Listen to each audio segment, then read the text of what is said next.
The airport buzzed with the kind of tension that always seems to settle over travelers in a hurry.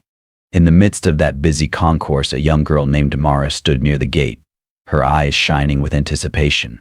She was traveling alone for the first time, heading home after a few days at a leadership conference for teens.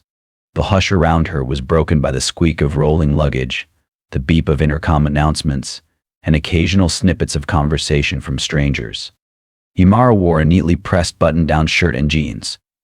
She clutched a ticket and a passport, her heart pounding from excitement mixed with a tinge of anxiety. She knew her father's position in the world was significant, but she had grown up hearing him say that each person was more than their material success and that humility cost nothing. Despite that, a wave of nervousness passed through her whenever she was in a public space where no one recognized who she was or who her father happened to be. Still, she tried to remember her father's words, reminding herself that good character and kindness were the most important things to carry. Sorry to interrupt the story. Before we continue, we'd really appreciate it if you could like the video and subscribe to the channel. Your support helps us get closer to 1,000 subscribers. It means the world to us.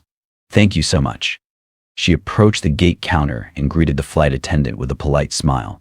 The attendant, whose name tag read Tracy, barely acknowledged Amara. Her lips pulled into a taut line as she scanned the ticket. Tracy's eyes briefly flickered over Imara's face and her braids, then landed on Amara's name. Are you traveling alone? Tracy asked, her tone sharp. Yes, Mom, Imara said quietly. I'm going back home to see my family. Tracy's gaze moved up and down a silent judgment. Imara had encountered subtle stares before, but usually she brushed them off. There was no reason to suspect that anything out of the ordinary would happen. She handed over her passport, waiting for the usual routine of checking seats and confirming identity. Tracy gave a quick nod and returned the passport. Then she studied the ticket again, as though it might have been tampered with. Imara sensed a shift in the flight attendant's posture, something rigid and defensive. It reminded her of teachers who doubted her capabilities when she was younger, the type who would scrutinize her homework more closely than others. A trickle of unease ran through her, but she had no intention of causing a scene. Tracy pursed her lips. This ticket doesn't look valid. Imara frowned, glancing at the slip of paper in the attendant's hand. It's definitely valid. I confirmed everything when I left the conference this morning. It doesn't look valid to me, Tracy repeated, voice growing louder. Several heads turned in their direction, travelers curious about the commotion. Imara felt the swell of embarrassment. She wanted to handle the situation politely, mindful that losing her temper would do no good. That's the ticket that was booked for me by my father's office, she said, speaking as calmly as she could. Tracy waved off the explanation and stared pointedly at Imara. Sure it was. Don't try to pull a fast one. I've seen plenty of passengers like you trying to get on flights they're not entitled to. Imara felt a flash of anger. That final phrase stung passengers like you. She wondered what that meant. The uneasy suspicion she had about the woman's attitude began to solidify. Her father had warned her about moments like this, people who'd make quick judgments before knowing anything. Still, she tried to keep her tone steady. I promise this is a legitimate ticket, she insisted. Maybe you can scan it again instead of rechecking the computer. Tracy scoffed and gave a dismissive roll of her eyes. A tense pause followed, during which Imara could hear her own heartbeat echoing in her ears. Tracy's face hardened, and in a sudden motion that shocked everyone around, she ripped the ticket in two. The sound of tearing paper cut through the normal airport chatter. Imara's eyes went wide. What are you doing? That's my ticket. Tracy ignored her protest. Move along, little girl. I'm not letting you board with a fraudulent ticket. Go find another flight if you can pay for it. A few onlookers stared. Some whispered to one another, while a couple of them took a step forward as though they wanted to intervene. Imara felt her cheeks burn, not just with embarrassment, but with a pulsing anger that almost made her forget the values her father had taught her. She clutched the halves of the torn ticket, words stuck in her throat. She could call her father and have him fix this immediately, but she hated drawing attention in that way. She always wanted to stand on her own feet. Still, this was beyond anything she'd experienced before. She had the right to stand up for herself, but as she opened her mouth to speak, Tracy had already turned to the next passenger in line, ignoring her completely. Jada moved away from the counter, her mind swirling with confusion, humiliation, and a rising sense of righteous anger. She was determined not to cry. Taking a deep breath, she flipped open her phone and dialed her father. If anyone could help, it was him. But she didn't want to open with a complaint. Instead, she took a moment to calm her voice. He picked up on the second ring. "Imara, is everything all right? You should be boarding soon." She could hear the concern in his voice. "Dad, there's a problem. They won't let me board. The flight attendant said my ticket was fraudulent, and she tore it." Silence greeted her on the other end. Then her father cleared his throat, his voice measured but with a tense undercurrent. "Let me handle this." "Where exactly are you standing now?" Jada told him her location. He told her to wait and assured her everything would be resolved. She ended the call, still shaking from the incident. She glanced around at the other passengers. Some stared at her with pity, others with curiosity, and a few looked away awkwardly as though they couldn't deal with the situation. Jada wished she could disappear. She didn't want to cause a scene, didn't want to fight, but she also knew she was not in the wrong. Meanwhile, across the country, her father, Eric Freeman, sat in an office that most people never imagined existed. He was a silent power behind one of the largest airlines in the world, an empire built from a small charter service decades ago. Over the years, he had consolidated partnership, expanded routes, and ensured the brand's reputation remained polished and modern. He also took pride in treating his employees well. There were countless stories of how he had personally intervened to help staff members in times of crisis, ensuring they were taken care of. To Eric, success meant little without compassion and fairness. Upon hearing his daughter's distressed voice, Eric felt a surge of protective anger he seldom experienced. He seldom flaunted his position. He believed in letting his work speak for itself. But this incident crossed all lines of decency, especially because he knew exactly what it looked like when prejudice reared its head.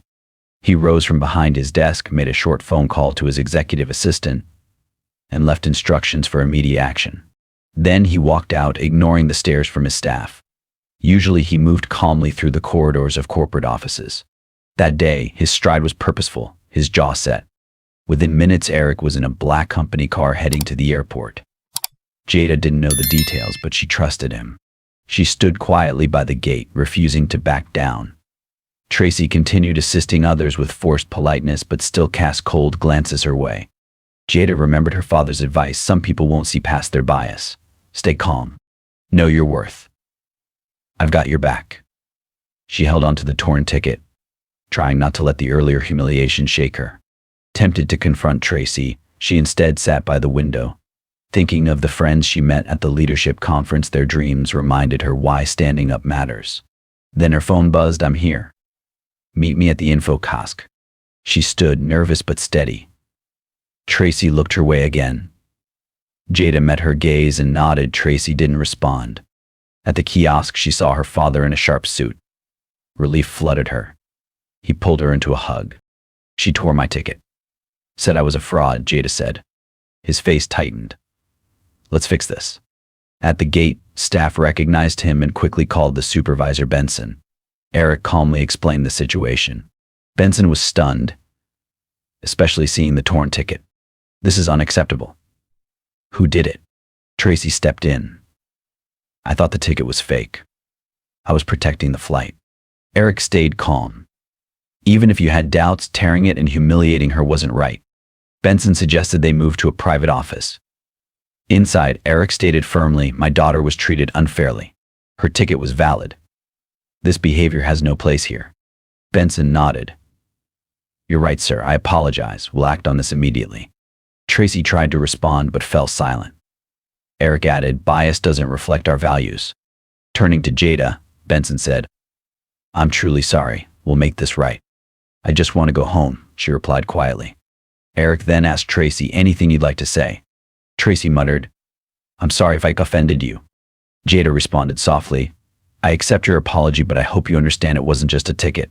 It was how you treated me." Tracy stayed silent, avoiding eye contact. Jada felt a wave of disappointment. Eric wrapped up the conversation. "Benson, I trust you'll take it from here. Let's get her on that flight." They issued a replacement ticket in first class this time. Staff apologized repeatedly. Eric thanked them curtly, ignoring Tracy, and led Jade away. Before boarding, he paused. Are you okay? She nodded. I think so. This is what you warned me about. He sighed. Still doesn't make it right. They sat in a lounge for privacy. Imara noticed airport staff whispering, recognizing her father. She felt pride, but the sting of earlier still lingered. Eric leaned in. Your flight's soon. I can ride with you. I have a meeting back home anyway. She agreed, comforted by the thought. He quickly booked a seat, and they boarded together. Tracy was gone. Benson greeted them politely, and other staff were suddenly much more attentive. Once seated in first class, Imara felt a bit awkward. She usually flew economy to stay grounded, but today, she welcomed the peace. As passengers boarded, Imara noticed the shift. People recognized her father. Just an hour earlier, she'd been treated like she didn't belong. Now, she was receiving subtle respect only because of who she was with. It was a powerful reminder of how much perception shaped treatment. As the plane took off, Imara tried to rest. Her father smiled. Get some sleep. It's been a long day. She closed her eyes. But her mind raced. Would Tracy be truly held accountable? Or would it all disappear in corporate silence? She thought of people without someone powerful to call. Not everyone could fix injustice with one phone call. The memory of the ripped ticket and the stairs stayed with her. When they landed, Eric gently woke her. The smell of the familiar airport greeted her. A driver waited outside. Eric's phone buzzed constantly, but he ignored it for now. His focus was on Imara. As they drove, she stared out the window thinking, should she just move on? Or could this moment lead to something meaningful? Eric, sensing her thoughts, said softly, I'll make sure the airline reviews its policies. No one should be treated like that. I agree, Imara replied, but maybe we can do more. She told him about people she met at the leadership conference, those working on diversity training. What if we help the airline create something real? Something that actually changes how people think, not just how they act. Eric smiled, impressed. I'd like that. Let's talk more once we're home. For now, let's rest. Action comes next. As the city lights passed by, Imara felt a mix of relief and new purpose. Her journey wasn't over, it was just beginning. Change wouldn't be easy. People like Tracy were everywhere. But Jada believed even small steps could matter. When they got home, a cozy house filled with warmth, Jada finally felt safe. Her mom, Monica, hugged her tight. I'm okay, Jada said. It was scary, but Dad helped. Eric added, we'll talk tomorrow. Tonight, just rest. In her room, Jada replayed everything: Tracy's judgment, the torn ticket, the stairs. She wondered if the airline would truly take action, and how many others had gone through worse without support. Eventually, she fell into a restless sleep. The next morning, the smell of pancakes filled the kitchen. Eric was on the phone. Monica hummed as she cooked. We're here for you, she told Jada. Eric came in. The flight attendant is suspended, and they're reviewing training. Monica nodded. It's a start, but lasting change needs more. I want to involve my conference friends, Jada said. Real training. Real impact. Let's do it. Eric agreed. That afternoon, Jada and her friends jumped on a video call to outline a pilot program: honest stories, deep reflection, real change. She shared ideas with her father and felt hopeful. This wasn't just about one person, it was about transforming a system. She and Eric refined the proposal, backed with data and clear goals. Jada chose to stay anonymous, focusing on the message, not herself. On presentation day, Jada was nervous. Eric introduced her as the project lead. She spoke confidently about how bias hurts people and businesses. Board members listened. Harding, a senior member, asked tough questions. Jada responded with facts. Eric added financial support for the proposal. Harding smiled. It's ambitious but worth it. Outside, Eric told her, I'm proud of you. Whatever happens, this mattered. Thanks, Dad, she replied. This is just the beginning. Days later, Benson called. Tracy was officially terminated after multiple complaints were confirmed. Jada didn't feel joy or anger, just justice. Benson said the board vote was coming and looked promising. I just hope it makes a difference, she said. It already has, he replied. She told her dad the news. It's bittersweet, she admitted. But what she did was wrong. Eric nodded. You led with empathy and grace. The board vote came quickly. Jada joined Eric at the headquarters. The room was larger, filled with decision makers. After business updates, the diversity proposal was introduced. Jada was invited to speak. We believe this training can reduce discrimination and build a better culture for staff, for passengers, and for the brand. She kept it brief. Then came the vote. One by one, hands rose, nearly all in favor. The proposal passed with overwhelming support. Relief and pride flooded her. Afterward, a few executives approached to thank her personally. She realized the humiliating moment at the airport had sparked something bigger, real change. Maybe even industry-wide change. As they left, Eric smiled. Well done. This will help a lot of people. Thanks, Dad, Jada said. I'm just glad we're moving forward. Back outside, she looked at the tall buildings around her, reflecting on how fast things had changed. One day she was just a traveler, now she was helping lead transformation. It felt like the start of something much bigger. In the weeks that followed, Jada balanced school with her new role, helping design the training program. Her friends from the conference offered ideas. Airline leadership formed committees. Jada joined video meetings, sometimes right after class, determined to help make this change real. At night, Jada worked on her laptop, learning about corporate systems, leadership, and how complex it was to launch a program that would reach thousands of employees. Eric used his influence wisely, ensuring resources were in place and executives took the initiative seriously. But he also gave Jada space to lead the creative and educational side. She appreciated that it built her confidence while knowing he had her back. During this time, news outlets started reporting on the airline's new training program. The official statements didn't mention what sparked it, and Jada preferred it that way. She didn't want attention, just results. Still, rumors spread online linking the initiative to Eric Freeman's daughter. People praised the airline for addressing racism, though the story was often incomplete. Jada received messages from strangers sharing their own experiences with discrimination in air travel. She replied with empathy, encouraged them, and pointed them to the airline's new complaint system. It made her realize just how common these issues were and strengthened her drive to finish what she'd started. One evening, after a long day of calls and planning, Jada sat with her mom watching TV. A news segment highlighted new diversity programs in business and mentioned her father's airline. Monica muted the TV. "You're doing something good," she said. Jada leaned on her shoulder. "It feels surreal, but it also feels right." The next week, the pilot program officially launched. It began with a small group: HR, supervisors, and volunteer flight crew. Jada and her team collected feedback and tweaked the materials as needed. Some participants said it helped them recognize biases for the first time. Others were unsure, but overall, the response was hopeful.